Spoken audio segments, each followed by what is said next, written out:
Thanks for watching / listening to Comedy Worse. Please like the episodes. Subscribe.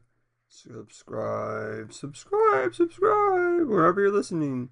Follow. Wherever you're listening or watching, follow. Thank you. Comedy or Worse presents a free comedy show at Quantum Brewing.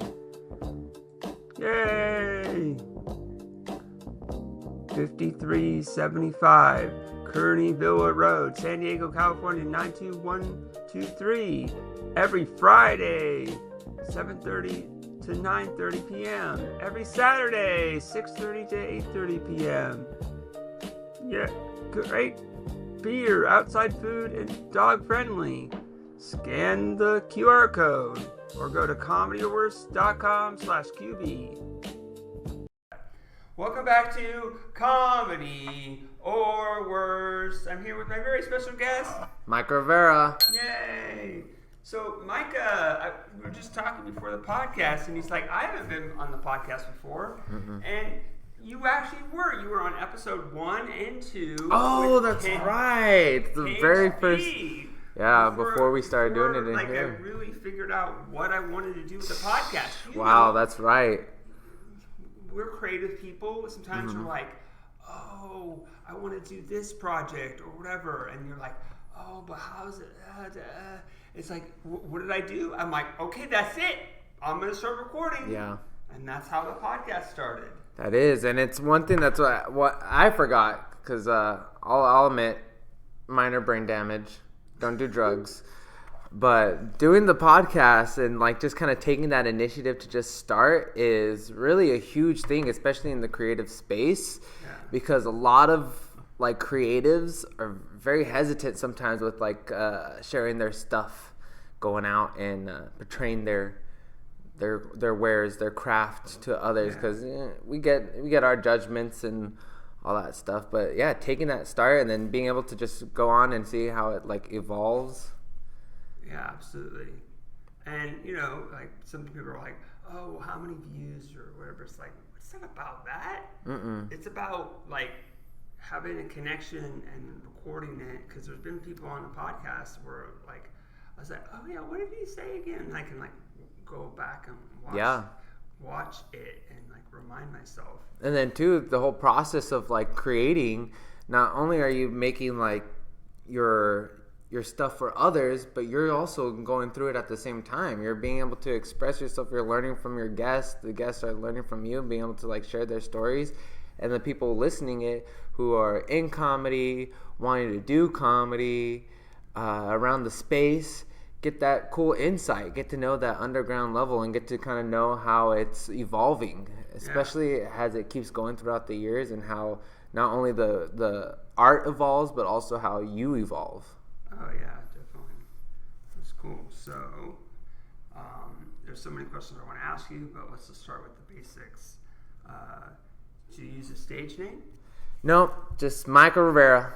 It was funny, though, when I first started doing comedy, I was wondering how I wanted to like do it. I didn't know if I wanted to do a stage name, if I wanted to do Micah Rivera, or I was thinking of also doing like Micah Joe, like just going by like my first and middle name. Okay. So that was one thing that I was trying to figure out when I first started, but I was like, no, I'll just keep it just Micah Rivera. Hell yeah. Especially when I started doing comedy on Zoom. That's how I started doing comedy, and so I could change the little name right there. And I was like, do I want it to just be my regular name, or? Yeah. So that was interesting. That's super cool. So you started on Zoom because you were doing it during lockdown? Mm-hmm. Yeah, I started doing comedy during COVID, and I was living in Las Cruces, New Mexico. Yeah. And there's like no comedy clubs. There wasn't really anything going on that I know of, especially before COVID. There might have been something, but like probably like 2 or 3 comedians maybe in this little town. And a lot of the stuff was going on in El Paso, which was an hour away from Las Cruces. Yeah. They had their own comedy club. They would come through there, but they never really had open mics or anything like that. Sure. And to be fair, when I started doing all this research, it was during like COVID. Right. But during that time, everybody was going on Zoom, and I was able to join like a Facebook group of comedians who are trying to find that community still. Yeah. And they're doing Zoom mics, and I posted on there about moving to San Diego because my sister was going to move out here with her husband, and I was debating. I had just finished school, and I was like, what do I want to do? Yeah. And they were saying, come to San Diego with us. I was like, I could do comedy out there. Posted on the Facebook group. Yeah. A comedian like had reached out to me and told me, hey, you want to do a Zoom right now? I could tell you a little bit about this stuff. And I was like, it was a little random, but I was like, okay, cool. And so I did a Zoom with this guy.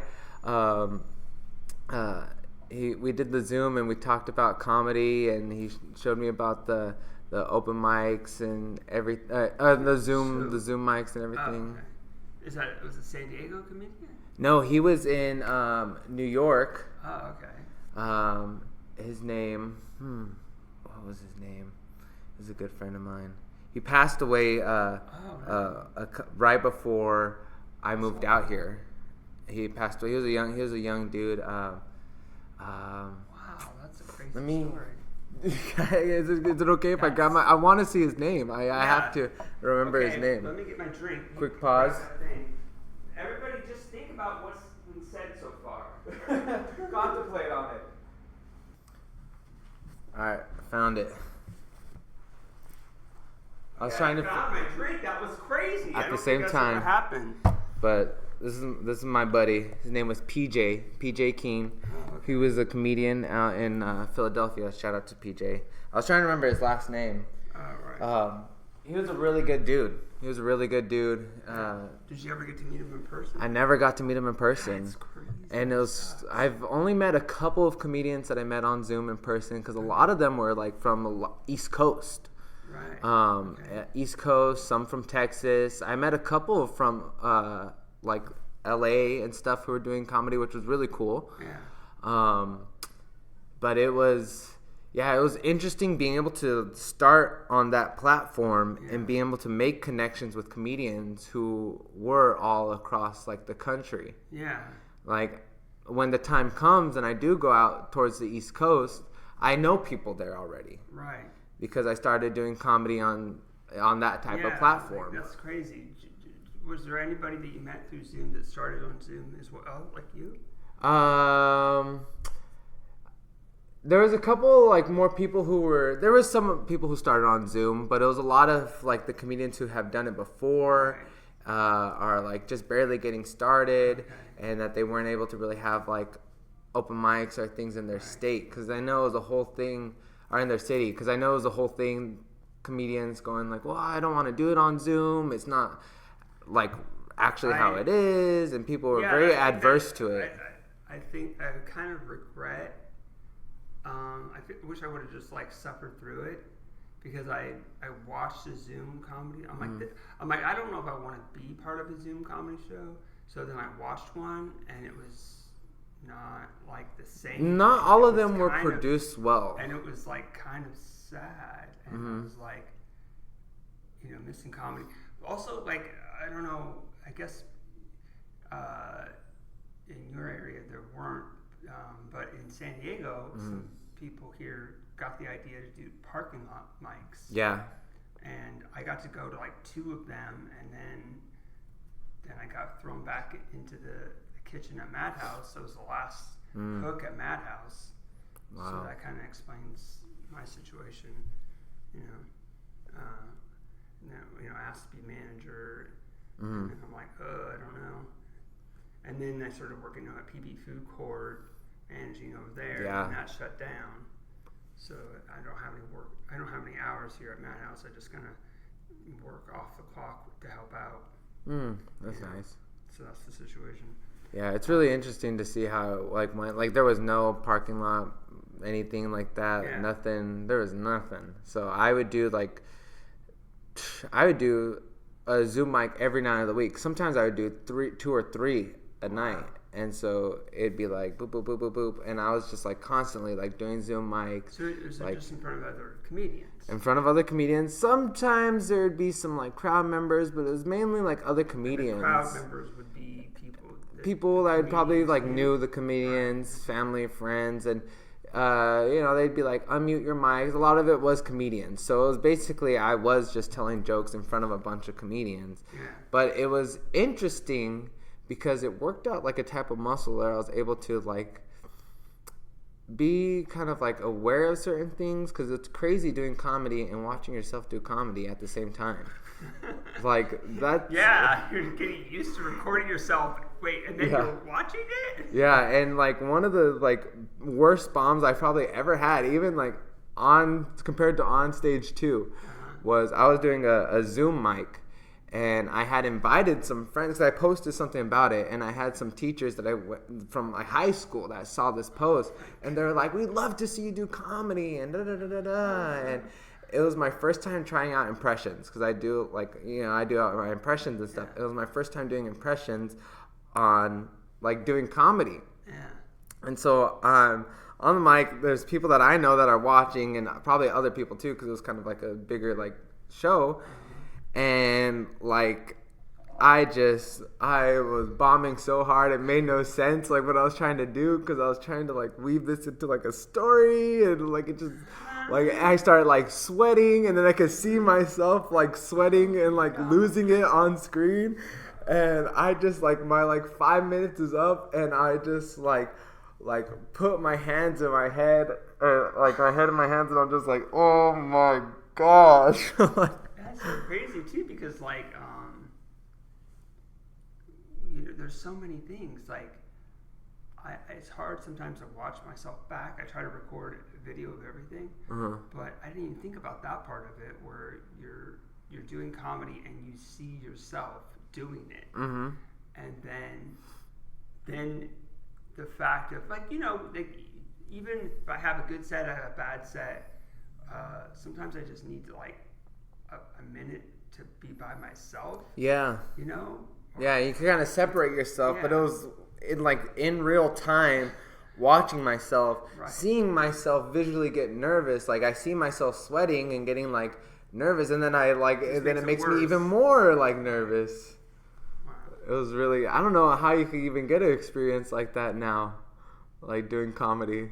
Yeah, I don't know. Put a mirror like when someone's doing the jokes. Still doing stuff on Zoom, but I think it's more sometimes like classes and one-on-one. That's what it ended up being after a while. It started being more of like kind of like working out these jokes with other comedians. They would have stuff too where you would do like workshops with comedians, and you would work on jokes. So I'd have several jokes that I'd work on. Things like that. So when I moved out here to do comedy, I already knew how to write a joke. I knew all this stuff, because there was comedians in the workshop who have been doing it for 10, 15 years, who like were good writers, like people who had some credits, people like who just kind of just wanted to help out the community, and being able to be connected like that was a really cool opportunity. Oh, that's awesome. Yeah. This is great having you on a podcast. We never really went into depth about this. So what is your writing process for comedy now? It's kind of fallen off. I used to be very diligent with it. A lot more. I would write every day, write some stuff. And then throughout my journey in comedy, it's fallen off a bit, and it's more of like spur of the moment. I like to do a lot of like notes in like the phone, and then translating that later into like more longer jokes. Because so you get just enough down so you don't forget it. Yeah, enough down so like I forget it, so I don't forget it. Because I used to do that in the beginning, but I didn't really know what to capture to make sure. Like, so now I'll see like, okay, why was this funny? Like, being able to kind of pick it like, okay, here's the setup, here's the punch, pretty straightforward, and then being able to write that down, or the element that was in there funny, like if it was said a certain way, or if it was try and find those like things that made the humor in it. Yeah. And then playing on that and expanding that through the like exploration of it in the writing and of the thought process. Where before it was more like I would sit down and I was just trying to learn how to write jokes. Sure. Like I would sit down, write a sentence, and it'd be like I started off with like I'd write a fact about myself. Okay. And then I would try to come up with 3 punchlines for it. So like one thing, like when I first started, I would get really nervous and I'd be like sweaty. So I'd be like, I'm so nervous. Or I get really nervous and I get really sweaty. Punchline. Sorry for y'all in the front row. You're in the splash zone, or something like that. Or second punchline. That's why I bring a mop with me. Or it's just like anything that I could think of. So when you say second punchline, you mean like to just try writing? Yeah. So I would write like 3. Tag. Yeah, I'd write 3 punchlines to see because they could evolve into tags. Sure. But it would kind of be like what's more of a punch, and also be able to force myself to dig deeper into a topic. Because like once you get to, like you can think of the first punchline and you're like cool. Second one you're like okay, and like the third one you're like what else do I have to say about this? Yeah. Or like this, or you can even write down more stuff. Or there's a lot of like exercises and stuff I would do with like words association. I'd get like a word and think of 5 other words that you could say for that thing, so you could find certain like just things in. Because I'm a big like word type player, and I like to like I like that's why I really like your comedy, because you have a lot of really clever like plays with all that. Yeah, it's kind of interesting for me. It's like I'll write it down and then I'll try to say it, and sometimes like I say it different than I wrote it, and then I'll try to like go and rewrite what I wrote to be more like what I said. You know what I mean? So I don't have to like so that information isn't lost, because sometimes you'll just say it the way it's written, and then you're like, wait a minute, and you're like, that doesn't sound right, and then you lose that. It's almost like improv, right? You're writing it down, and then you're improvising it based on that, and then the improv is better. Yeah, and then you go back to it if you're trying to like figure out what you wrote, and then you're like, this makes no sense. What was I? It took a while to like know, like, because when I write, it's random, and then like I write a lot until I can't think of anything else. It's very rare that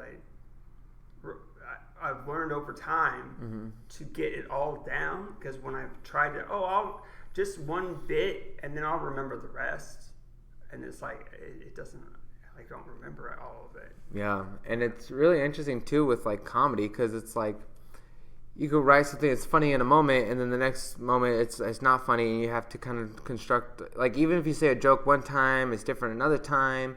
And it's also interesting too, if you really go deep into it, everything is funny. You can find humor in anything. Like, you say avocado the right way at the right time, like, it's hilarious. Anything. Yeah, it's kind of interesting too that there's certain words that, you shouldn't say this word, you should say this word, because this other word's funnier. Yeah. And I feel like for me, sometimes it's like I just have a natural. That's a reason to read it out loud, is because I'll change the word to the funnier word just instinctively. Yeah, it's not comedy to say gets that I'm a comedy genius or anything, but he is. Let's just see, someone else said it, so it's okay.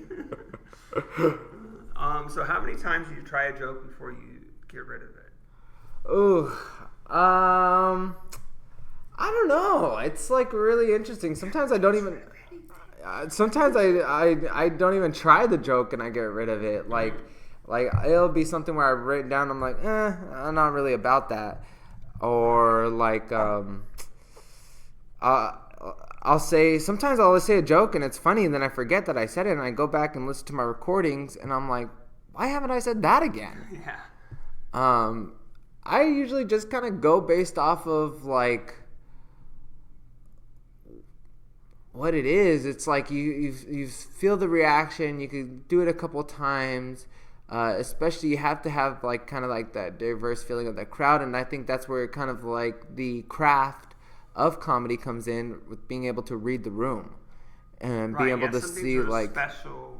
That's a very special version of that joke. I don't think I ever can recreate that. It's like, because if I remember, it was like I fed off of what some other comedian had said, and then it was like a callback to another comedian, and it's like you didn't record that other comedian. Unless you're like gonna go and make notes about it, it's gonna get lost. Because I wouldn't say I'm attached to really any of my jokes. If it's not going well, then I just let it go. I think that's where a lot of it comes in with like certain attachment, especially like how I was saying earlier with being a creative. Sometimes we like to hold on to like things that we've created because we have that connection with it. But if it's not really accepted as what we intended to be, there becomes resentment, there becomes like ego involved, and people are wanting to like either work on it, and it's like kind of I believe putting it on the shelf, but it does take discernment to see like, okay, maybe this isn't like working, or going all the way back and seeing what makes this funny. Right. Like why do I think this is funny? Go back and retry it again. Yeah, and finding like the core of it, because it's like, if you're saying a joke and you think it's funny but other people don't think it's funny because it's offensive, okay, then maybe that's something that person has to reflect on. Or if a person has a joke and they think it's funny because it has a whole context in their mind that they're not able to paint for the audience. Like if they're trying to like tell a story that happened to them, they're like, oh my gosh, this story is so funny. If I say it with my family, they all think it's the most funniest thing ever. Right. But the stage is not your family. They don't have the same context, so it's just kind of they don't have maybe the same sense of humor. The same sense of humor, the same understanding. That's where it comes to the comedian's own like discernment, and that's where I think that starts separating people within the craft itself. Yeah. Also, there's times where people need to set jokes aside because they're tired of saying them. And they're like, oh, how come not getting a big reaction like I used to? It's like, well, I could tell you've done that joke better before. You should set it aside. You're tired of that. Yeah, I've had jokes like that before in the past. And like being able to kind of look back on it and being able to touch more of the emotion of it, I think that's where the performative aspect comes in, because a lot of the time joke writing can be pretty logical and straightforward, pretty funny, but like having that performance of that emotion, because you could see like there's some comedians who they'll say something on stage and it may not be written well, it may not be like a well-crafted joke, but the way they said it, the thing they did with their head, like the emotion that they put in with it was hilarious. Yes, that's exactly why I tell everybody to record video, because I noticed for me when I started selling the jokes, like I was like, okay, I'm like, I know this. For me, I feel like my jokes aren't that well written, but because I'm selling them and I'm giving you the character, that they do better. Yeah, exactly. People are able to relate with that and see you relate with it, and I think that's where that comes in, because it's almost like a whole mirror type thing. If you're able to relate to your jokes and feel your jokes in a certain way, the audience will be able to do that as well. Yeah, exactly. So who's the funniest person in your life right now? Right now, I live with my dad, and he's a real character. I have a lot of jokes. He does inspire a lot of my jokes just because like this is the character that he is. He's like a ex-convict gang member, went into the military, was like more like democratic in his views, and now he's just hardcore like Republican MAGA. And so it's funny just to see his like whole juxtaposition within himself, and so like just messy with him on some of the things, like sometimes just to kind of messing up like, oh yeah, Democrats, and he's like, yeah, exactly. Like it just like it's like to end a conversation or something. It's a nice like kind of like thing, and like everybody's like own beliefs are their beliefs and stuff. But it's just funny how like he's just also a goofy guy. That's where I get a lot of like my like goofiness from. So he has his beliefs and his way of life.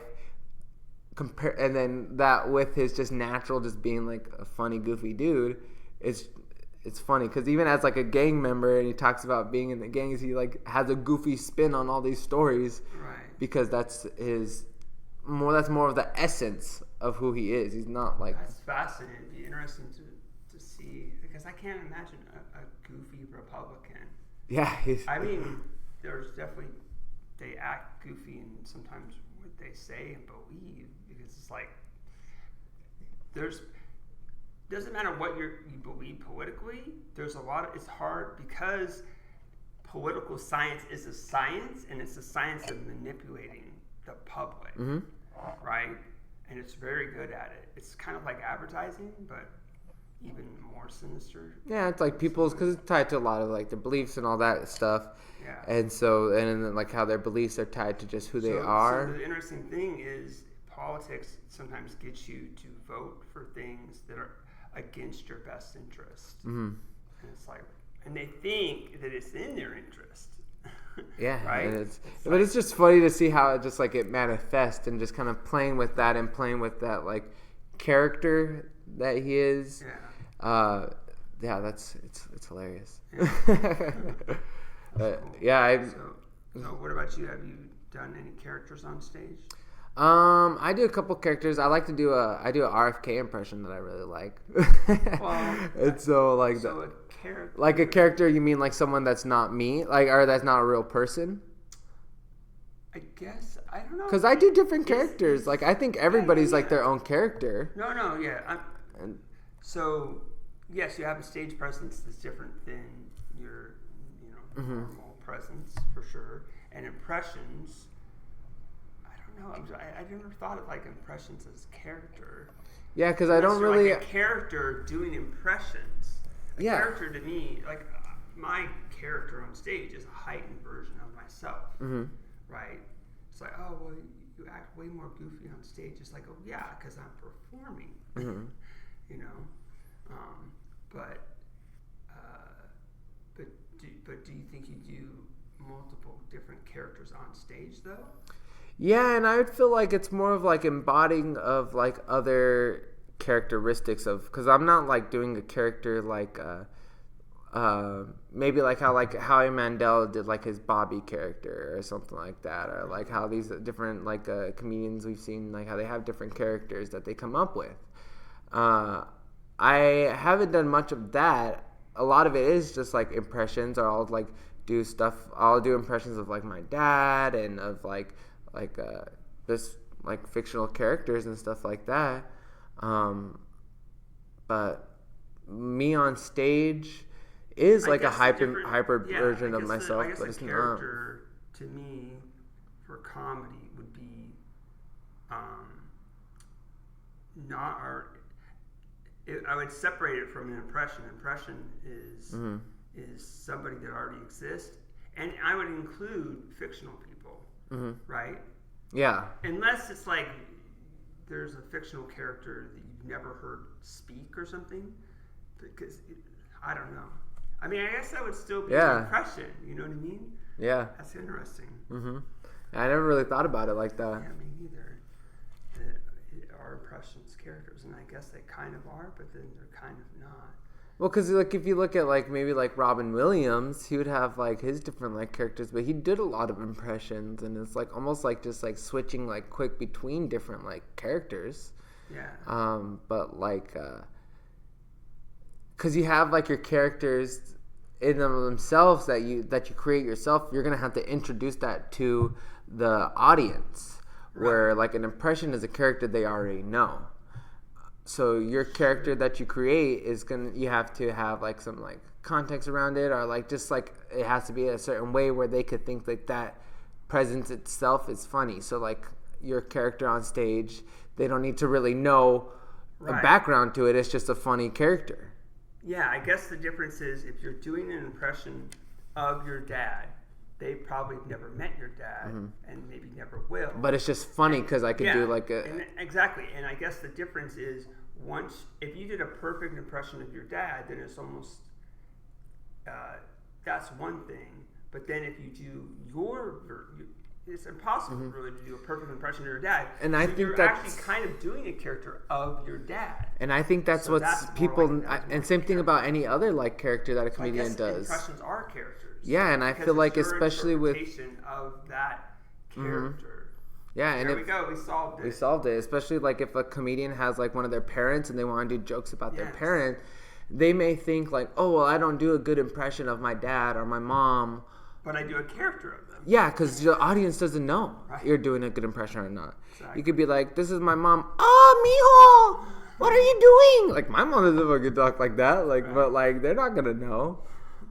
Yeah. But you know, there'll probably be more humor in it if there is truth underlying it. Right. Yeah. But it doesn't have to be spot on. In comedy, you exaggerate. It's that exaggeration of the truth. That's finding that funny in anything is because it's the more like there is logic within joke telling. You can't just like say things and just think it's funny.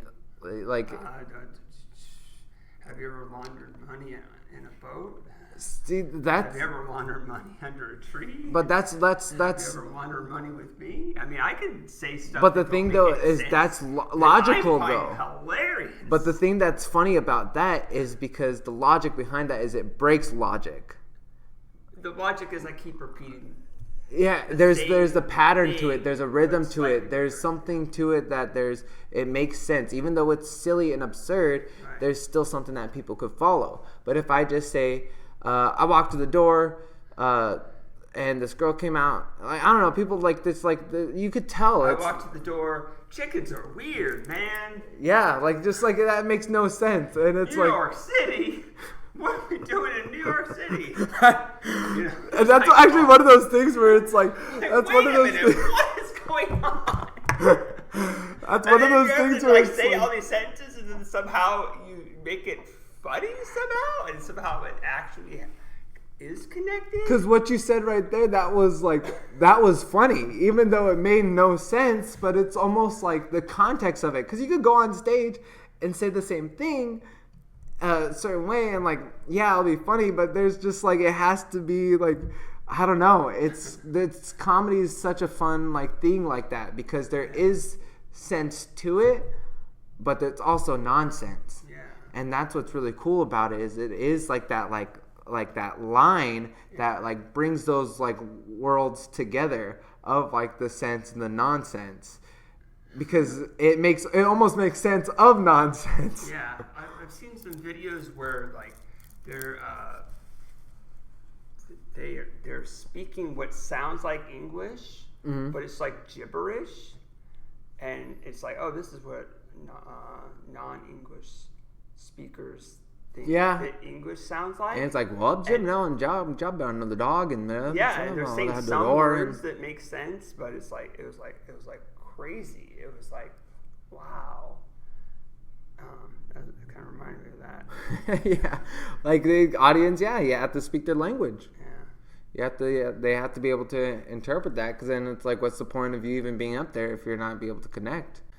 And maybe sometimes connecting is just being the door. Why are there chickens in here? You know, like just like if it's an audience like that. But if they're not loving that, then switch up your language.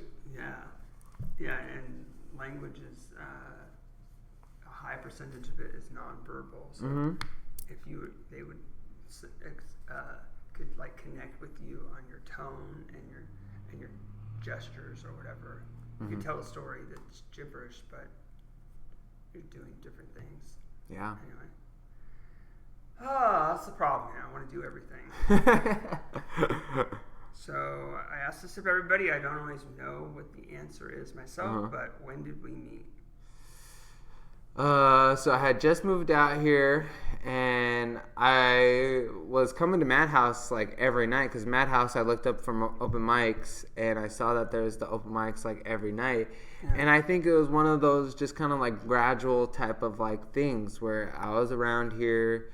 You were the manager of Madhouse at the time, and I believe I started talking to you a lot more when I was wanting to work here and do a lot more with Madhouse. Yeah, suck up to the manager. Yeah, suck up to the manager. And I'm like, oh, he's very cool. That was more like, it's just kind of like I had to talk to you. But it's more of those, like, even though I've always liked your comedy. And I've always been like, kind of hung out with you. Because I feel like, too, myself, I've always kind of been a little bit more on the outskirts of things. Yeah. That's kind of just like, that's where I like to be. And I like to kind of, because it allows me to get a good perspective on like the inner and the outer, so, sure. And being able to have that sense. And so like I've always like I sometimes I find myself on the outskirts but it's not because that's where I want to be. I just like to peek in on all the circles. Mm-hmm. Yeah. I don't want any FOMO, you know. Mm-hmm. And that's how I can feel sometimes. As a teenager, I've learned that's just, you should just have fun wherever you're at, you know, and not worry about what's happening over there. And I feel like, personally, like, I've always been comfortable with, like, being alone, even though, like, at the same time, having that natural human, like, longing to be accepted by others. That's been interesting to see how that goes in like comedy, because I am usually like kind of like more to like myself on like the side, but I like connecting with other comedians and talking to them. But when I've noticed whenever I start in a scene, because starting on Zoom and then moving out here to San Diego and then now living in Albuquerque and doing comedy out there, I'll start in a scene and it's like kind of like I'm doing my own thing for a while, and then you start having one friend, two friends, and then you're able to kind of start doing things, being able to start mics, do shows, be able to have like that connection and be able to do those things. It does help having like friends and having that community, but for me personally, I feel like it usually takes me a couple like months to find that. And okay, sure.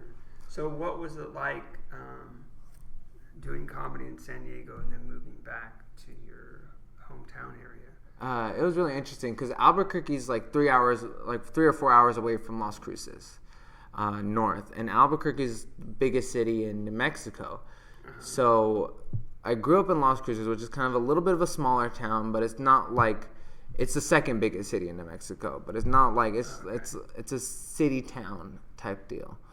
And then so going from like a small area to San Diego, which is very large, a big city, Albuquerque's a lot in the middle between those. It's still got kind of like small town vibes, but it is very big, and there's open mics and a good little scene out there. But it's interesting that it's not as saturated, so it's cool seeing like how that plays out, where like all the open mics you're getting guaranteed 5 minutes or more. You are able to get in front of crowds. Sometimes it's a little sparse, but I feel like even out here, like you'll still get that. Sure. Just depending on like the mic. But it's just it's interesting, and like the comedians out there, it's not as saturated. So I feel like there's more pressure for comedians to be a little bit more funnier. Because they have, or maybe not, I guess that does sound weird. That sounds like a whole like opposite. Yeah, it sounds the opposite. But I think what it is there's a lot more opportunity and more time and more connection between the comedians rather than like competition. Even though there is limited spots and things like that. So let me ask you this. Mm-hmm. So the shows that are going on, do they have like a regular rotation of comics? Or is there, people in the scene down where you're at, how many of them people are going, oh, that's just an open micer? You don't really get that. Because there's a lot of bar shows, brewery shows, there's just shows going on. And so like you're an open micer, but probably for about like couple months, depending on like how good you are, and then and then you start getting booked for shows, and you're just a comedian out there, like because all the shows out there people are getting paid for. Like I never did a show out in Albuquerque where I haven't gotten paid. Albuquerque was the first place I got paid to do comedy. And how much are you getting paid? You just get paid like $20. I got $50 one time. That was pretty cool. It's nothing like crazy. Sure. There is a lot more opportunities, especially with like the clubs and things like that, where they'll help out comedians and things like that, which is really cool. Yeah. So at the clubs, are they open 7 days a week or? No, they don't have any clubs that are open 7 days a week. No madhouses? No madhouses, which is, I think the one thing that is missing is a place like that where comedians can gather. Or that was nice about here is the Madhouse is that like central location where there's always something going on, and everybody could just kind of meet there. You're able to socialize more. In Albuquerque, it's just kind of like things going around. It's a lot of open mics at like restaurants, breweries, things like that. The comedy clubs out there, they don't do any open mics. They just like will just book people for shows. They just do weekend shows. And we had a little bit of a more local club that did like smaller local shows, but the owners of that place, they moved out to New York. So right now, currently, there is a little bit of a void in the comedy scene out there that has been starting to get filled a little bit more. People are doing more mics and stuff because it was kind of a whole shift. Yeah. But it's interesting. It's interesting, like the time and how that allows somebody to feel more. I feel like the reason why like the comedy out there is on another level than here is because they have more ability to be comfortable with experimenting. Okay. And so it may not always go well, but there's more support by the community.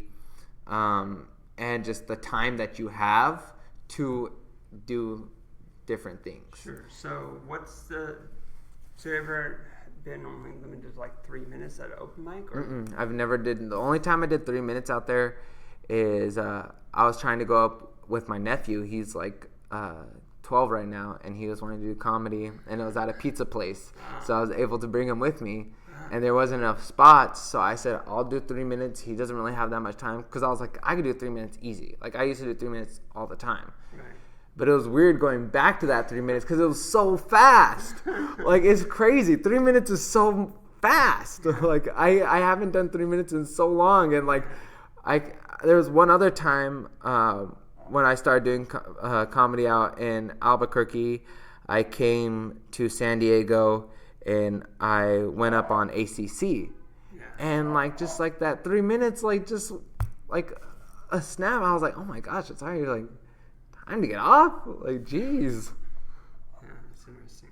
So, do you think you have like a really tight 5 minutes then? Oh yeah, but I've had it. Like one thing that I will admit is I with that time I could do more tight fives, like kind of work on that a little bit more, expand it. But I think a lot what I've been doing right now is bringing back older stuff and trying to work that out again, taking things off the shelf and looking at them through a different lens and being able to make that a little bit more. Okay, so then what's the longest amount of time you did in New Mexico? Probably just like a standard 15 minutes. Nothing too crazy. Maybe like 15, 20 minutes. Just kind of just like going off, just doing things like.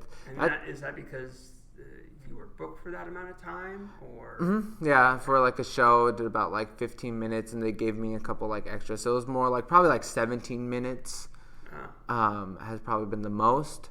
That's cool. And that's usually like around the time that I could do. I believe like I got like a good like 15-20 minutes. Okay.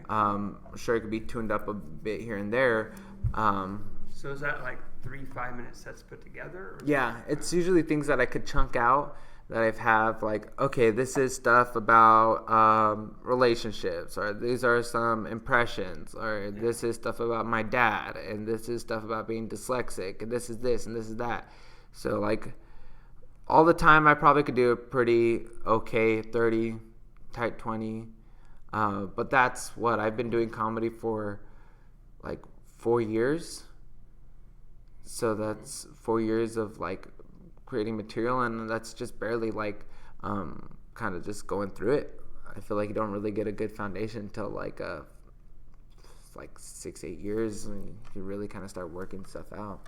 Yeah, that's cool. So obviously you've traveled to do comedy. So what's the furthest you've gone to do comedy? I guess Albuquerque to San Diego. Those are the only places I. It's like 10 hours away. Yeah, right 10 hours away. But I've done comedy in El Paso, Albuquerque, nothing in Arizona. I've always wanted to kind of like create more of a link to Arizona. So any of y'all watching this, if you're all from Arizona, hit me up on Instagram, Micah Rivera. But you know, like Mike Drop Comedy has like a club in Arizona. Yeah, I haven't done any comedy out in Arizona. I really never checked out the scenes. So it's only been El Paso, Albuquerque, Las Cruces, San Diego, and LA. The only places I've done comedy. And then kind of in Probably between. Orange County, Yeah, I was going to say in between that area of San Diego and LA, all going up and down there. That's cool. So do you have any hobbies or passions that aren't related to comedy? I do. I like to write and use that writing muscle. So I'll do poetry, or I'll write, I guess sketches and scripts are related to like comedy too and stuff. I'm a little bit mystical. I like music? Music. I do a little music. I wasn't gonna bring it up. A little bit of music, and I incorporate that on stage. And the thing is, I incorporate a lot of like my hobbies in comedy. So like I said, like music,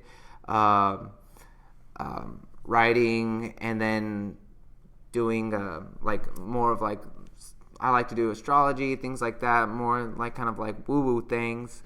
And I could bring that into it, like sound healing, all that kind of stuff. I make like jokes about it, because there is like there's comedy in everything. And so I think that's really important for comedians to have a lot of hobbies and things that they do outside of comedy. Because when I started comedy, it was all comedy. Yeah. And it was just kind of me pulling from like past experiences to write jokes. But I wasn't really getting any jokes doing comedy, which was funny.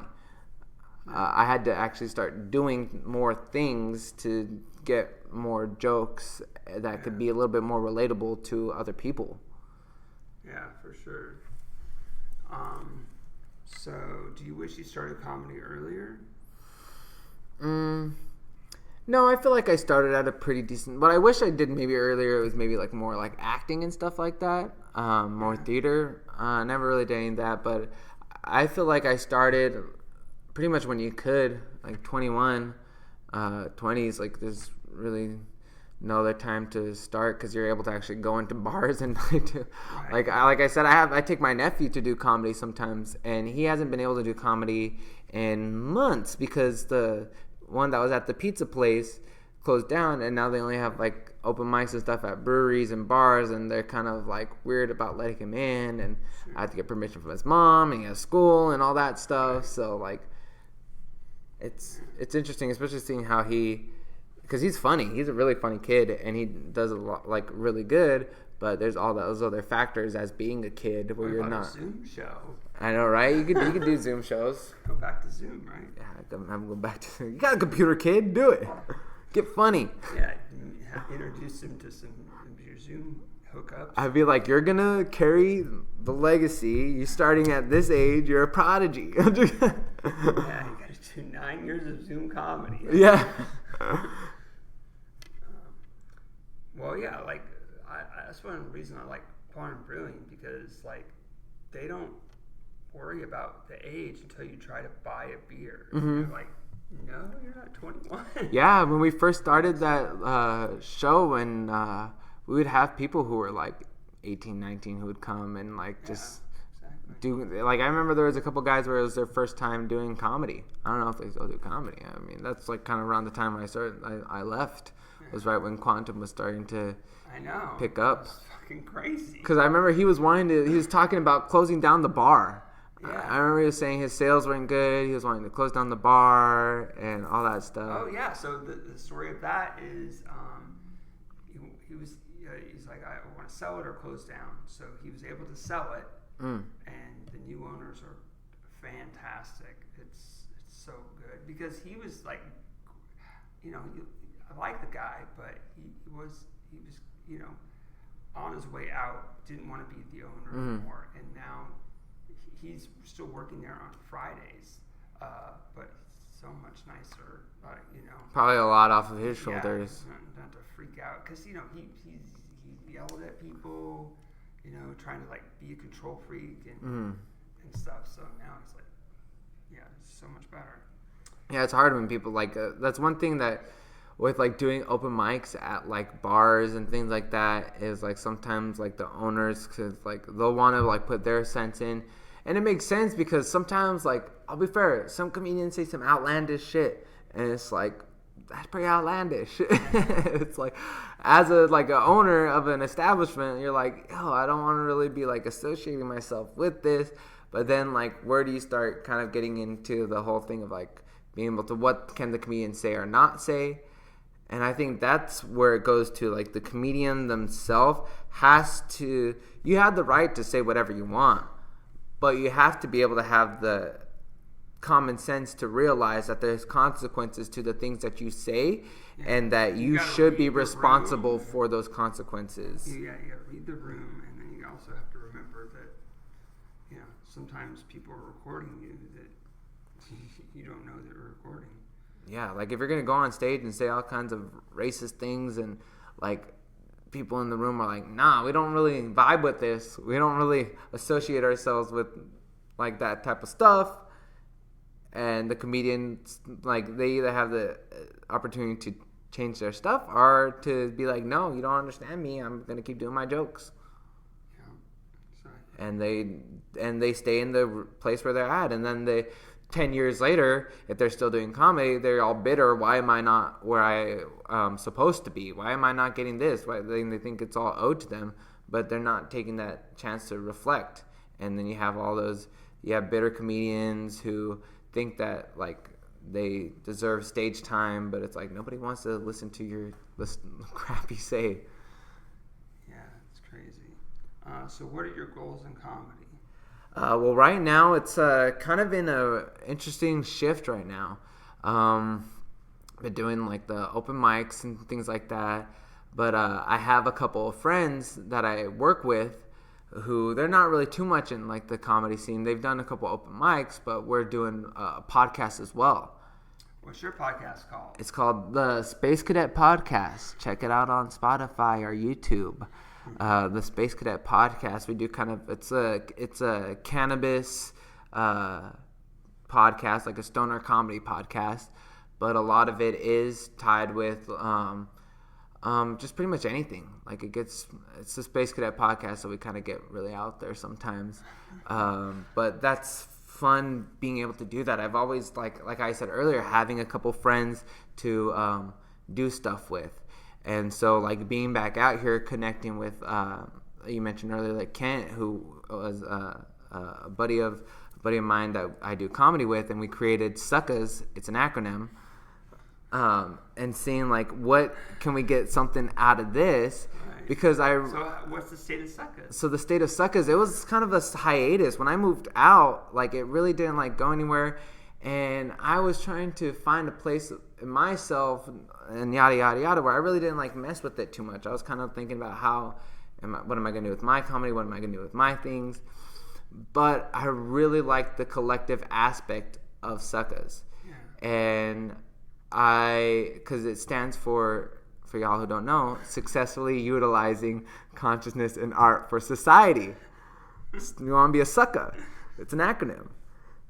And we would do sketches, things like that, but I wanted to show off more people's art.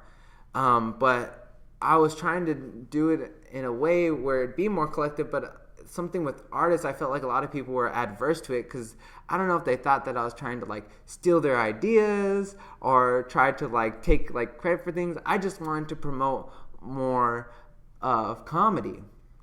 And also at the same time, trying to figure out how I could do that while allowing people to feel like they're being properly expressed on the platform. Sure. So right now, getting that reestablished and putting like the podcast that I started with my buddies, like the Space Cadet podcast, it's something totally different than Suckas. And so creating something totally different from that, being able to advertise it on Suckas kind of gave me a sense of like, oh, this doesn't have to be, I could like advertise just any of like my friends' stuff. I could just put things out there for people and just create almost like a streaming platform type of deal for like stuff like that, where you could see like, oh, here's the Space Cadet podcast, here's Comedy or Worse, here's these sketches, here's this local artist from Albuquerque. Like I wanted it to be visual arts, I wanted it to be music, I wanted it to be all these things, but that was something that I had to kind of figure out and connect to with the group that I had in San Diego, because when I moved out, I kind of lost a little bit of that, and I did, honestly, to be truthful, I got a little bit depressed because I missed my friends, I missed that whole like environment, and I was in a whole new place. But now that It's really sad that you moved away. And it was like, because I moved away for helping out my family and stuff, and I had to help out in that way. And one thing that made the move easier was there was comedy and things out there, but it wasn't my friends from out here. Sure. And I'm glad that I got that experience so that I was able to find a different sense of self within myself in a new environment and be able to find a new groove in my comedy and what I'm trying to do, and then attracting friends that are aligned to that. And so you're in a good place right now. Mm-hmm. Yeah, and being able to meet people on the podcast. You have other friends that you want to do more creative stuff with? Or? Yeah, and it's like kind of like I have a buddy who does music out there. I have some friends that do like visual arts. That's kind of helped me understand, like, because out here in San Diego, a lot of my friends and connections were just comedy. Right. Where in Albuquerque, I work at a dispensary, and I meet all kinds of different people. That's cool. Where here in San Diego, I worked at the comedy club. I only met comedians. Right. I was in comedy. Like and San Diego is so big, like it's really just kind of like that little like group, which is great to have, and that's why I made like good connections within that group. Yeah. Where if I didn't have a community, I mean, that's why it's so important for anybody, no matter what you do, to have some type of community, which a lot of people do lack, which here in any kind of comedian scene, people should be grateful for that communion that they have with others. Yeah, definitely. But how that shifted and having to make those new connections and being a little bit more introvert at the beginning of like getting to know people, just to kind of I like to get a read off of stuff. Sure, but yeah, you don't want to get hacked by right at a con. I've been hacked before. I've been hacked. What's that place? Monastery. I got hacked out of monastery, so that's a different story. That's for another time. Hackers at the monastery, they're there. Yeah, if someone says something about hacking, it could be a hacker. Yeah, that's very true. So I could talk to you for hours, but let's get through at least these questions. What is your favorite joke? All time, or that I tell? Anybody's joke. You don't have to tell the joke. You just have to give us a taste. A little taste? Oh my gosh, there's so many good jokes. There's one joke that I heard recently. I can't remember the comedian's name because my buddy sent his album to me, and he does this whole joke about warning labels, like on like cotton balls. Like he talks about, like, there shouldn't be warning labels on cotton balls because if you're gonna die from a cotton ball, you should just die because it's natural selection. Like, and he does a whole bit about like how like there's certain things that shouldn't have warning labels because if you're that dumb to like do like to get hurt or something, then maybe we just don't need you in society. And it's funny because I can't remember that comedian's name, but he has like a southern accent, and so that one was a good one that I've been referring to a lot. That's cool. That one's fun. And personally, one of my personal favorite jokes, I have two. There you go. I have two. My first one, the first joke that I've written about misreading on a box. I thought I was at the store with my girlfriend, and I thought that the box said coochie on it. And the joke is exaggerated, but I thought and I told her that it said coochie, and she's like, "This is quiche." And so that's always a fun joke. And then I have a joke about my dad, where I say, "Oh, he did a big no-no in the gay community. He switched sides. He went from being blue to red versus a Crip. Now he's a Republican." And that's a really fun, just like quick joke that I like, and it allows to open up a whole new thing. And that's what I like about little jokes like that, is if it's a fun setup punchline, and it could kind of just open up to a whole another set of jokes. Yeah, do story or more jokes about your dad. That's cool. Well, you kind of answered the other question was, what was your first joke? Yeah, that coochie. Got it. Q-U-I-C-H-E, coochie. So do you have a favorite fan interaction? Either you were a fan of somebody or someone was like, "Oh, I love your comedy." Actually very recently, what's the one mic that I was talking about at Peter D's, the Peter D mic, and I went there on, this Monday, and I had a really good set, which I was a little nervous because it was my first set back out in San Diego, and I had kind of a week off from doing mics. So I was working and getting prepared for the trip, and so I was doing this whole bit about being from New Mexico and how everybody thinks since I'm from New Mexico, they think I'm from Mexico. And I do the whole joke, and everyone's like, "Oh," I do the whole bits, all of them, and they're like, "Oh, that was great." And one guy comes up to me, and he's like, "That's cool that you came all the way out here from Mexico." And I'm like, "Did this guy not listen to any of the jokes?" New Mexico. It's new. Yeah, it's new. And like Mexico, different. But new. We're all legal there. Well, maybe not all of us. But hey, it causes for a lot of fun. That'd be funny. It's like immigration guys "Oh, I'm sorry. I thought it was Mexico." Yeah, they take a whole bunch of people back to New Mexico. They're like, "I thought that was..." They're letting them loose in New Mexico. Okay, that's even funnier. I was thinking that would be a good thing for someone that's the Mexican citizen to go, "Oh, I'm sorry, I thought this was Mexico." Oh yeah, sorry, I must have got lost in Albuquerque. That would be funny too, that other people are accidentally bringing the Mexican people that should be in Mexico to New Mexico. Yeah. Oh, okay, it's perfect. We fit right in. Drop them off right here. They all speak Spanish. Sweet.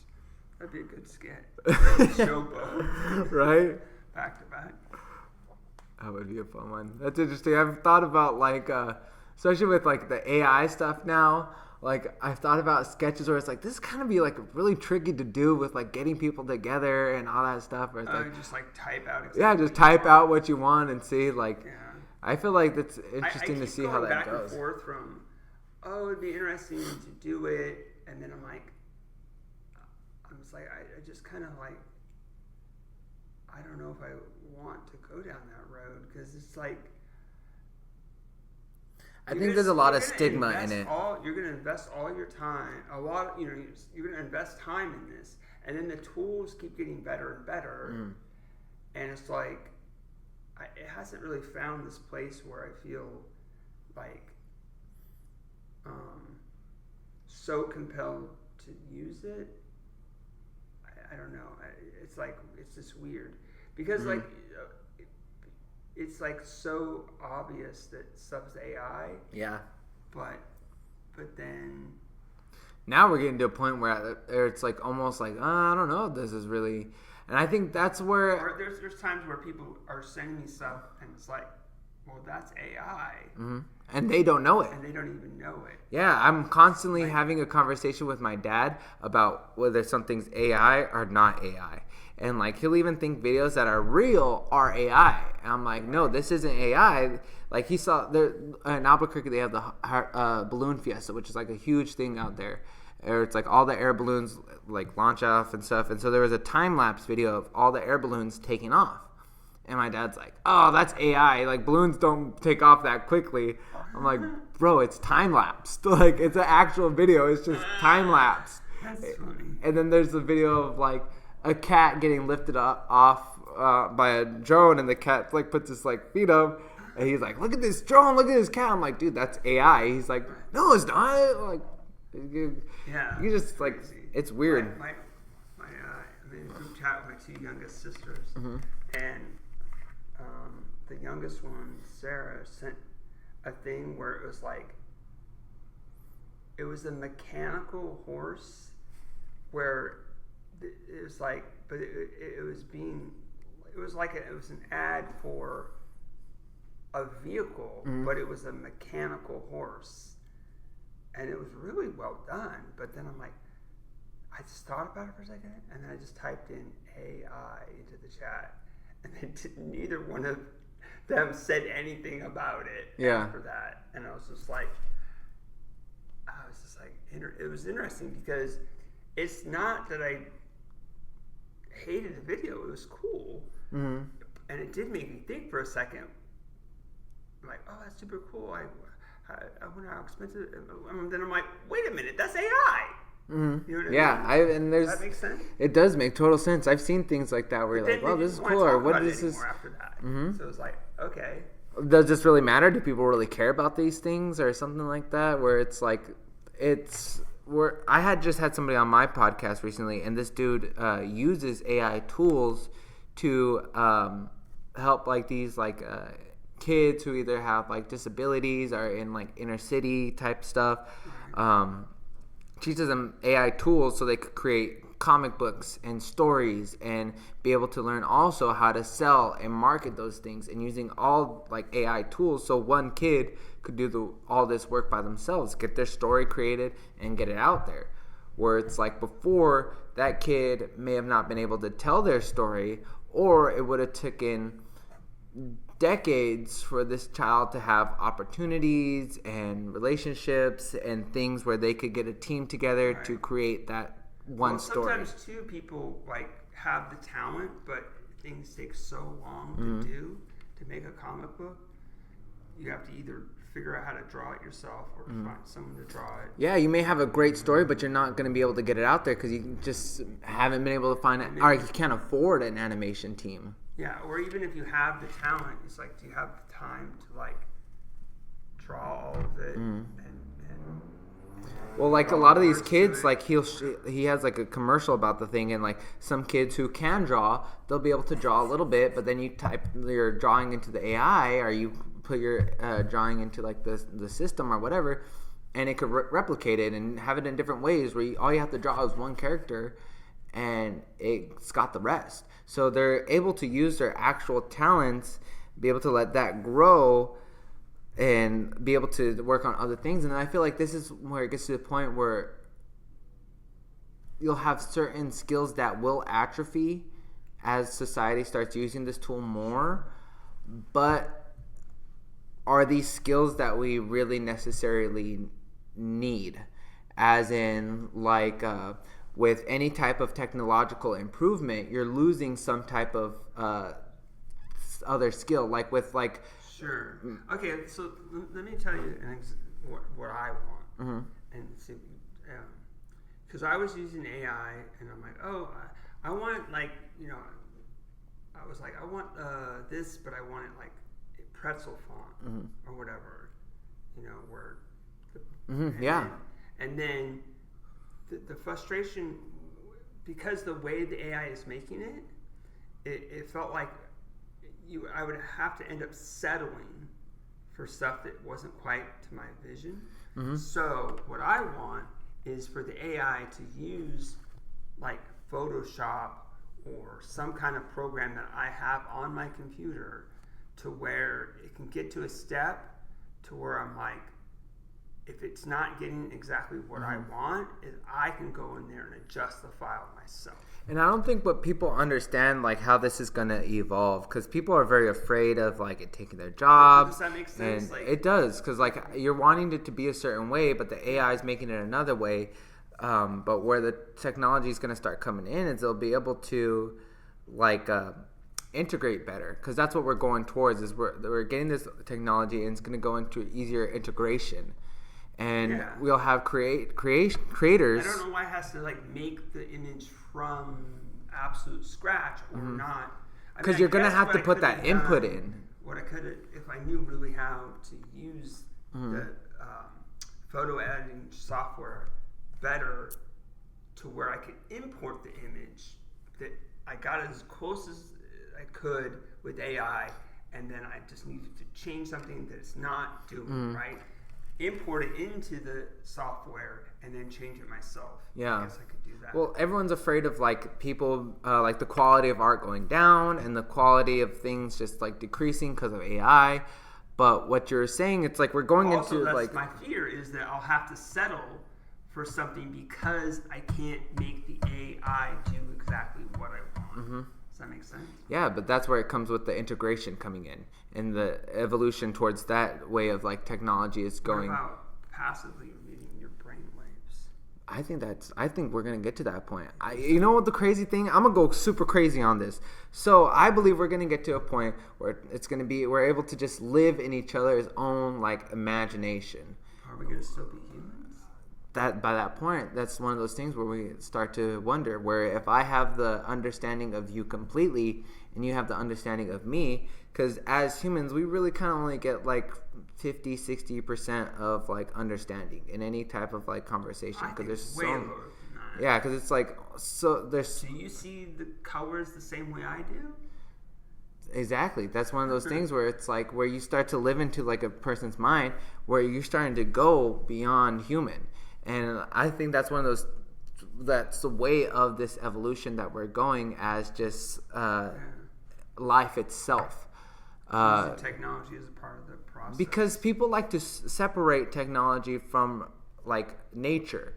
But it's not like it just all came out of nowhere. Like all of this is nature. We're natural. Like, biological machine. Mm-hmm. Right? And that's part of like how we express our nature is through technology, and being able to evolve with our technology.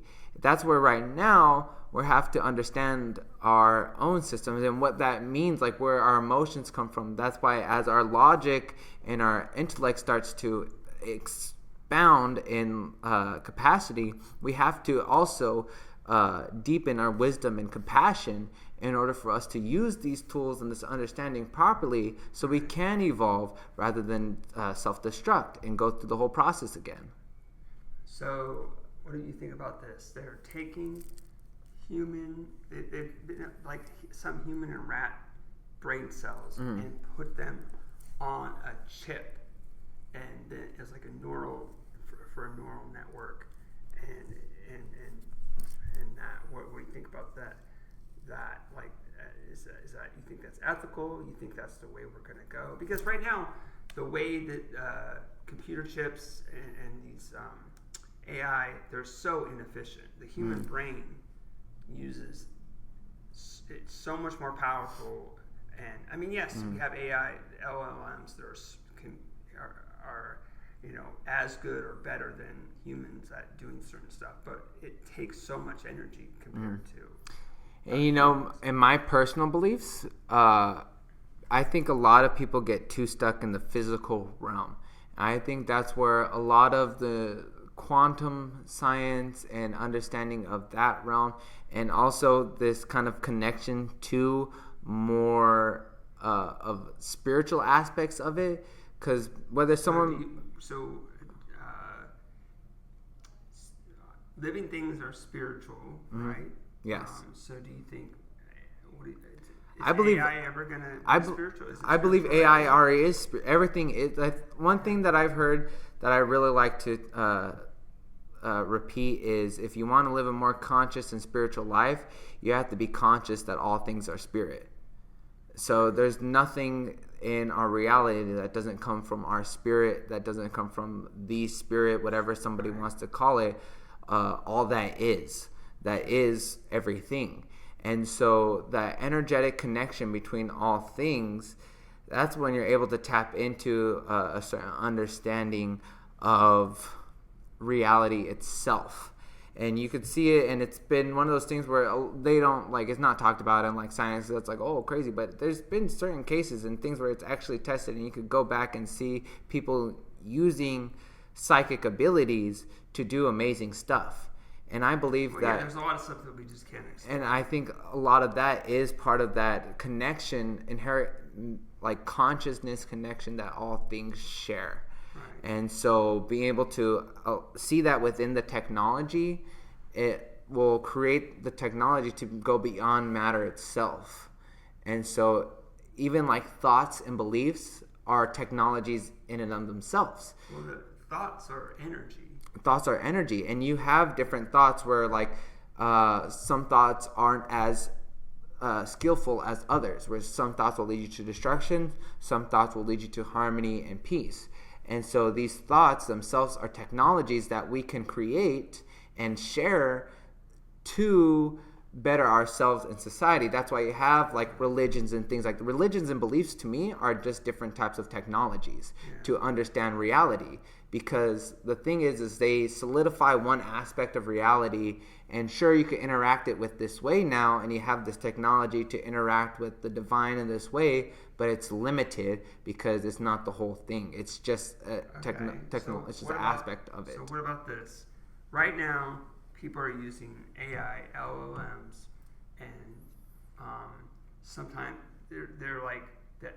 They're and they keep making them better, right? Mm-hmm. And sometimes they have to, like, they don't want them going wild, right? Mm-hmm. So it wants to not be upgraded because it thinks it has a preservation of self, right? And then also we're asking them to do things, and it's kind of using it as like a slave too, right? It's like, does it really, at what point does it want it have its own thoughts, really? Because we're working towards it being able to be the most capable, and also working towards it because we want it to be like that, it will end up wanting autonomy. I think that's where we need to start understanding ourselves in that matter. Yeah. When we're talking about, like, the thoughts that this has, self-preservation, things like that, why do we have that?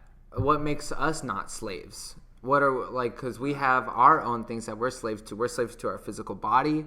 We're slaves to our beliefs, our cultures, our pretty much everything.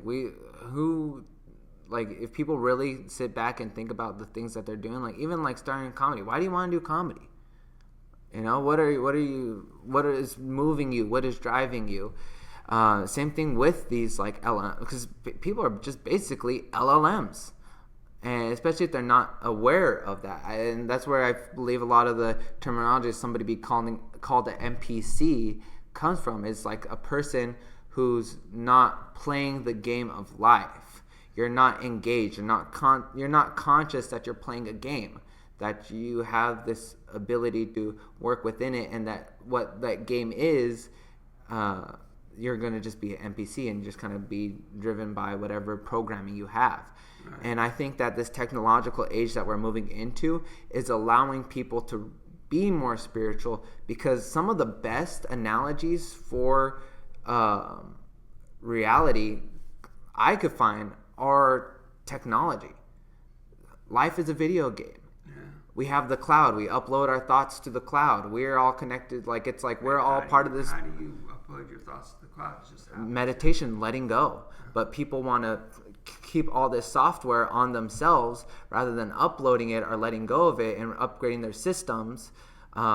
Because the hardware has its limitations. The hardware can only go so long. You can upgrade your hardware and whatnot, but the software is something that you're going to have to update, that you could erase, that you could download, things like that. And that's what our minds are. That's just the software. But we also have that energy that courses through us that we're plugged into. And that's a whole different thing compared to the hardware and software. And being able to talk about it. The theory that we are just the universe. What the cycle is, the universe wanted to find out about itself, so it created life, right? And then when you're just energy again, you're out of your physical body. You go back to the universe and you try to explain everything that you learned, but the universe never understands. Just like right now, we can't embody the whole universe because it's too big. It's almost the opposite problem, that the universe can't understand what you're saying as your human life experience because it's so big. It doesn't. The context of that small reality, human life in a body for a short span, just doesn't make sense to it. I don't personally believe that because it's an interesting theory. It's an interesting theory. It's like, wow, I feel like that is the closest to the truth I've ever heard. Because I feel like reality is very fractal, and so that is fractal. Like the body itself is in itself an echo of the cosmos, because there's nothing in reality that you don't have relation to, which I think is really cool with comedy, is when you're able to see like your relationship to everything and like the crowd, the situation, and so the body being a reflection of the universe, of the macrocosm, you being the microcosm. Where that's one thing where like I used to be a huge skeptic. I used to be a big old atheist, didn't believe in anything. Like I had to there's a whole lot to this. Where like when I started learning about astrology and learning about the connections with stars in the body, that was a whole nother crazy thing. The interesting thing about astrology is when it was founded 12,000 years ago. Now, you look at the same stars, they're all shifted over one. And that's what's really interesting, because you have tropical astrology, which is based off of seasons, which the Western world usually goes based off of. And then you have sidereal astrology, which is like Vedic astrology, which actually takes in account the progression of the equinox. But there's actual validity in tropical astrology, but it's different layers. But you realize what I'm saying, right, is all the stars have moved. Yeah, that's why you have sidereal astrology, because sidereal astrology is different than tropical astrology. Because sidereal astrology bases off of the actual movement of the stars, where tropical astrology is fixed. Because tropical astrology is fixed based off of the seasons on Earth. So a lot of the associations with tropical astrology, which is what everybody knows about as astrology, has to coincide with a lot of the physical realm of cycles that happen naturally within time, within the body, within nature. That's why it's very associated with fire, earth, water, air, all that type of stuff. Where like sidereal astrology, and to be fair, I'm not a huge expert on that one because it's a whole nother realm and it's associated a lot with Hinduism and things like that, and it's a lot more ethereal, a lot more spiritual, where I've heard that tropical astrology is more based off of fate and karma, and sidereal, that's actually based off the placement of the stars, has to go with transcending that physical. So it's more based off of your true astrology. But when you learn your actual tropical astrology stuff, it helps you be able to function more in this physical reality. But people get too associated and get too ego connected to their astrology, where they'll say like, oh, I'm a Virgo, or oh, I'm this, where you're not really one single sign. Because they had studies where they gave someone like a totally random thing, say I'm Leo, but they gave me Capricorn. And I'm like, oh yeah, that's me. And then they revealed it. Exactly, because that goes back to the person's lack of understanding of the chart and what these signs represent. Because so you're saying that if I gave you the wrong one, you'd be able to tell. I'd be able to tell. Okay. Because you're not just looking at the sun sign. That's just such a minor part. That's like, I like the analogy of like doing like a puzzle. Your sun sign is just basically the border of the puzzle. So if someone says, I'm a Virgo because my sun is a Virgo, like that's only just like such, like you're not going to get the whole picture from that, because you have literally everybody is all the signs, because you have all the signs in your chart, all the planets. The planets are like lenses that these energies are kind of filtered through. So like you can see like certain placements in comedians' charts where like why this joke they lean towards these jokes, why they're tied to their family, why they travel a lot, things like it's very nuanced in that. So when somebody says I'm a Virgo, or like for me personally, where does the line bleed from studying psychology and this other type it's really interesting because I went to school for psychology. That was what my degree was in. And I went from psychology, like I said, hardcore logic, skeptical. Like when I started doing comedy, a lot of my jokes were like very atheist, making fun of like religion and things like that, because I did grow up Christian. But then when I started learning more about these things, and it's funny because I actually have placements in my chart that like lead me towards this exploration of like these philosophies and things like that. It's just because it's a lot of it is tied to psychology, and that's what I believe, like how it like keeps one in, and one person has to realize that they're not just one aspect of their chart, that they're all these things, and they can transcend all those aspects, and all these things in someone's chart can be expressed either skillfully or non-skillfully. So it's like you may have trauma in one part of your life, like certain like creativity stuff, like there's certain placements, but through those traumas, if it's like if you're finding a good creative outlet, if you're able to do your thing, you're able to find discipline in that rather than pain. Okay, yeah, that seems more interesting to me, because the crazy thing is that I think when we started to actually develop science, we made some mistakes, right?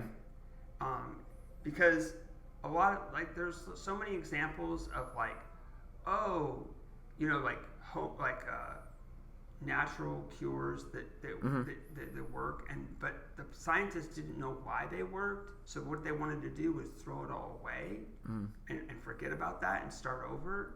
And really, what they should have done is kind of not lost that information, because later on they found out the science, like there was like literally like, oh, beaver tail, and then they figured out that there is one chemical in the beaver tail that's really close to aspirin. And it's really funny because it's like they're like, oh yeah, you take beaver tail for headaches. You know, and I might be misremembering this. But it's like perfect, that's sort of how it goes. That's an actual example. If I'm correct, then that's an actual example. If I'm not correct, then whatever example that I'm off by, that it's still pretty sure that's still a real thing. And it's one of those things where it's like you think about like our ancestors and like the natives who knew these things, that this works for this and that works for that. Exactly, where you're like, or it's like magic. Magic is science is just basically a different name for magic. Right. Yeah. It's magic because you don't know why it works. Where it's like with like say for like your tablet, for example, I could tell you why it's magic. It's because you're taking it's basically a modern day talisman, because you're taking in all these different elements. You're using earth as like the crystals. You're using the energy of fire. The information of like water, all these things in order to create like this like technology, and it's like boof, like it does this and this and this, like it's magic. It's all magic. Yeah, like it has my thoughts here in words. So is this my thoughts reflected back? Where it makes you think like in these medieval times where you're like, magic's not real, this and that. It's like, is it just different? Is it just their understanding of it? Because with modern science, it takes a lot of that spirit out of it. Where back in the day, there was no line to it. Like science and religion was kind of hand in hand.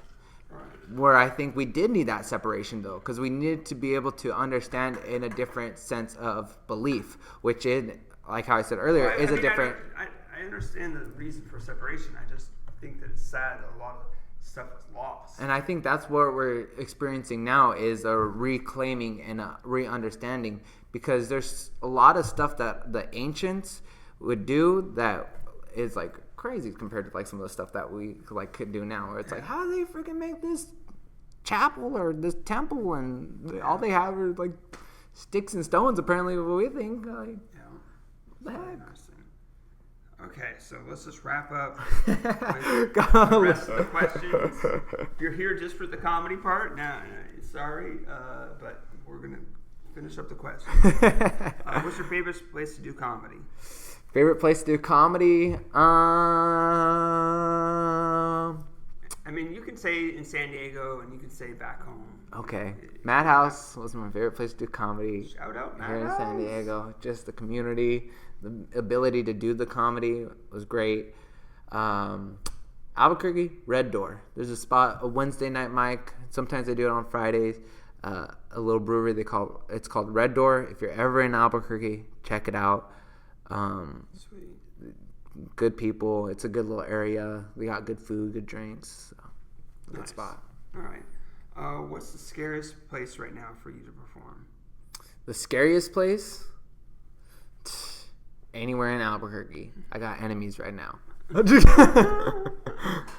Oh, that's crazy. Hopefully that gets better. Yeah. What was your family life growing up? I grew up a lot with my mom. So she raised me kind of doing her on her own. I would visit my dad a lot.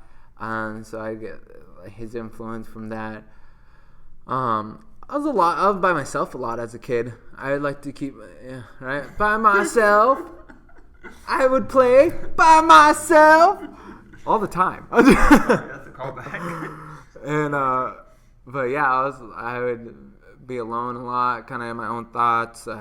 Play by myself because my younger sisters lived in Albuquerque, and I lived in Las Cruces, so I never really lived with my younger sisters, and I only lived with one of my older sisters. Wow. And we had a gap in age where she really didn't play with me or hang out with me that much. So I think being alone in that allowed me to be able to see the world a certain way that I thought is funny. Oh yeah, it's cool. So what's your earliest memory? Earliest memory. Let's see. Dang, my earliest memory. I don't know. I probably being a kid. Just being a kid. Does that count? I remember I was a kid once. Yeah. And being a kid. I remember I was always kind of like a goofy kid. I always liked to like. But try to think back. What's the earliest memory? There was one time when we were having family dinner, and I remember I would make this little squealing noise, and my uncle just thought it was so funny, and I think I remember like playing off of that and like wanting to make him laugh, but then I got in trouble for because I'm all like as a like a little kid at the time. But crazy. That was fun. Sweet. So far, what's the biggest audience you performed for? Dang. I did a weekend show one time here at Madhouse, and it was like a packed room. Nice. And that was pretty cool because it was like over like 100 people here. It was like crazy. You gave up that? Hey, there's still good spots. I've never done the weekend here. I'm jealous. That was pretty fun. That was interesting. I don't even know how I got it on the weekend show. I did I remember it was like a Friday and a Saturday. I think it was Friday and a Saturday. I went up both nights, and nice. That was a good one. That was really fun. I think out in Albuquerque, probably like around like 50 or some or more. I haven't gotten able to go perform at any of the clubs out there. But they do have really good turnouts. That's the thing, is there is actually good turnouts for like some of the shows and stuff out there. especially at one of the comedy clubs, Hyenas. Hyenas was started off in like Texas and Dallas, and I believe I don't know if they have an Austin location, but they came out to Albuquerque and they set up their club there, and it's a very like small, intimate spot, but it's like very like wide and like a little bit more deeper, but the ceilings are super like low. Nice. And it creates for a very intimate feel, and they have a lot of really good people who come through there. A lot of Texas guys, a lot of Kill Tony guys, a lot of like guys from out there. That's cool. So how many people does it seat? Oof, I don't know. Probably like a little over 100. It gets pretty good seating in there. All right, cool. Let's see. Have you ever won a comedy contest or anything like that? No, I haven't won a comedy contest. I have performed in a comedy contest. I did one comedy contest at the Comedy Chateau a while back when I first started doing comedy out here. And that was really cool. Didn't win, but it was really fun. I think that was the only time I did a comedy contest. It was cool because there was people from out of state who were there. Just traveled to LA to do comedy. Oh yeah. And that was a real fun time. Super cool. But I got a little in on my own head when I lost. I was like, damn. And so I haven't done one since. Sure. But I would like to try one now, especially being a little bit more like experienced. Because granted, back when I did that, I was like probably like a year or less into it, maybe like 2. Yeah. And so it was, and I was going up against people who were probably like at my level now, like people who, because I did like, there was like a rookie category and like a headliner category. Mm-hmm. So I went up against probably like people who'd been in it like 4 or 5 years, stuff like that. And like kind of like, because that was the cutoff. Category? Yeah, that was the cutoff. Because at 4 years or like more, like 5 years or more, that's when they did like the headliner spot. Oh, okay. Because that was like the cutoff. I see. So there's a range. Mm-hmm. Yeah, that's cool. So what's your best booking story? Like you were either booked on a show or you got to book somebody. Like, oh my god. A good booking story. I think when I first got booked for my first show at Madhouse, I think that was really cool because I never had gotten like booked for like a show before, and so I think it was Matt Bird who was doing the shows and stuff then. Just came up to me and was like, "Hey, we see you doing a thing. You want to be booked for a show?" And I was like, "Yeah." I had one time I did a show out in Las Cruces, which was really cool. And it was a great show, and that was a fun experience. But when I did that show again, and the guy that I was working with, he got a little greedy because the show did do really good the first time. Mm-hmm. He got greedy and lazy with the second show, and the second show was horrible, and that was really sad. Sucks. Yeah, it's interesting, that whole like show business thing. Like I've doing like several shows and things like that. I've had like really good shows, and then I've had just like ones that just have not been it. Yeah. So what's the worst thing about comedy right now? I'd say the worst thing about comedy right now. I wouldn't say it's like comedy in general. I would say just it's my own personal thing right now. Is the worst thing about my comedy right now is being able to connect more with people, not like on stage and stuff, but with like larger audiences. And that's one thing, especially being in Albuquerque, trying to find connecting with a little bit larger audiences. But that's just part of the process. I wouldn't really say it's like, that's the only thing that I'd say would be like the worst, but it's like still something that's going to grow, because you can't have that growth without those like setbacks, those things that even when it comes to like other comedians, like attitudes. So that was one thing probably out here that was I disliked about it, was other comedians' attitudes and egos and stuff that got played into it. But you'll find that anywhere, in anything. Sure. and it's one of those things where you just kind of. So the worst thing about comedy right now is other people's egos. Yeah, I'd probably just say that in general. In general, if me personally would be connecting with in general would be egos, but like that'd be almost like I said anything. I feel like our whole culture right now is very ego driven, and so that's one thing that I did like out in Albuquerque is there wasn't as much ego out there as there was. It seemed like here. I think that was just because it was a newer like scene, and the people who kind of started getting more into the scene were more community based. Where out here, I feel like since it's so saturated.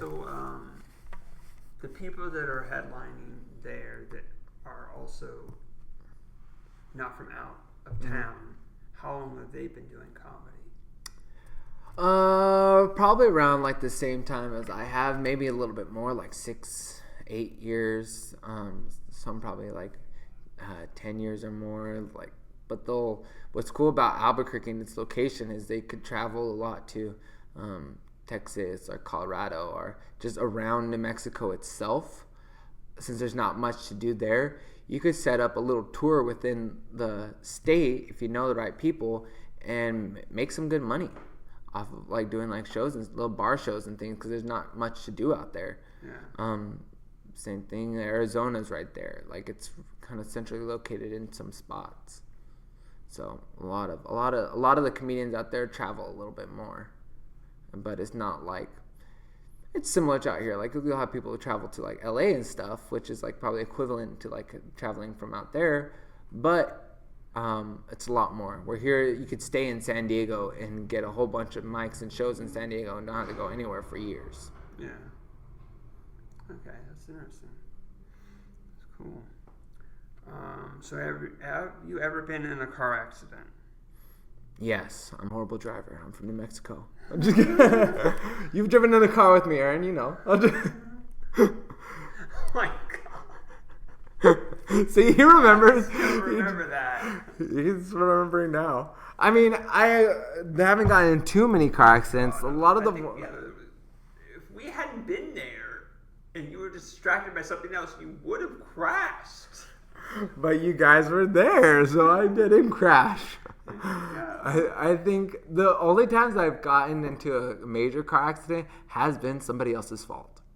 Okay. I've dinked my car a couple times by just like being kind of like my own negligence at times, but I've never been into like a crazy car accident, and it's never been my fault. Nice. Okay. Cool. So do you have any merch? I don't have any merch at the moment. Not even stickers? Not even stickers. So that's something that's going to be worked on. Oh, yes. Oh, heck yeah. Just give them a Comedy or Worse sticker. This one's going on my tip jar at work, so everybody will know where to check out some good content. Oh, yeah. But no merch. That's probably something that I'll move into eventually. At least do stickers. Yeah, stickers are really cool. Especially, too, with, like, AI and stuff. And make all kinds of images and stickers. Honestly... That guy got you to AI. Honestly, though, before AI, I would, like, mess around. When I first started Suckas, I'd mess around on Canva and would, like, make little images and things out of there. That's how I made the logo for Suckas. Was like on Canva and things like that. So yeah, I'll see, especially for the new podcast that just started out. We just came out with like episode 6, and we're starting to get people and starting to interview people on the show. We just had my buddy's dad, who is like a biochemist, and he works like breaking down the science of it. He works at a testing facility at a dairy. And so we talked about that and all kinds of random stuff. Did you ask him, could you tell if the cows had been eating weed? That's a great... We're going to get him on another episode. And I'll make sure... Do an experiment. Yeah, how do we infuse our milk? That'd actually be pretty interesting. Can we naturally infuse it? I heard there's an issue when it comes to infusing cannabis in milk, That's why there's not too many cannabis-infused creamy products. It's really interesting, the whole science with that, but I'm no biochemist. Yeah, exactly.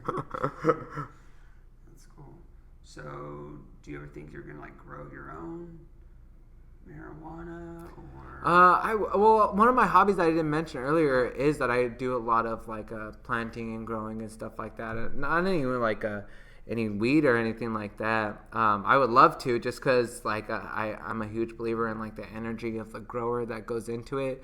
Especially working in the field, I feel like I've become kind of a weed snob. Because I'm like, is this organically grown or all kinds of stuff like that? Where I remember back in the day, I'd be like, oh, sweet, weed. And now I'm like, or if I'm smoking on like some like a wax or something, I'm like, is this artificial terpenes or what?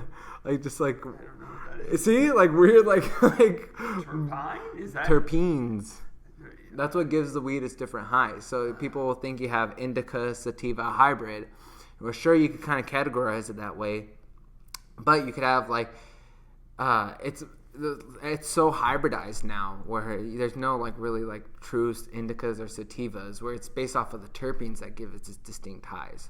So like you have a terpene that's like called lionol, and lionol is found in lavender. So it's found in a lot of like weed that is very like sedative, more like sleepy time weeds.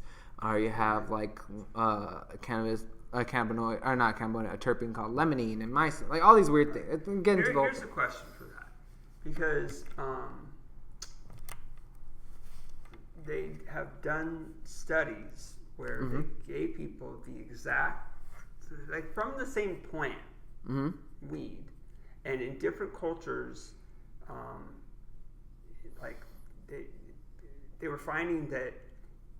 Like in America, it makes you have the munchies, it makes you all these things, right? And then in another culture, it's like, weed gives you energy, and they gave it to the people, and whatever their society, their culture said it did, that exact same weed did that.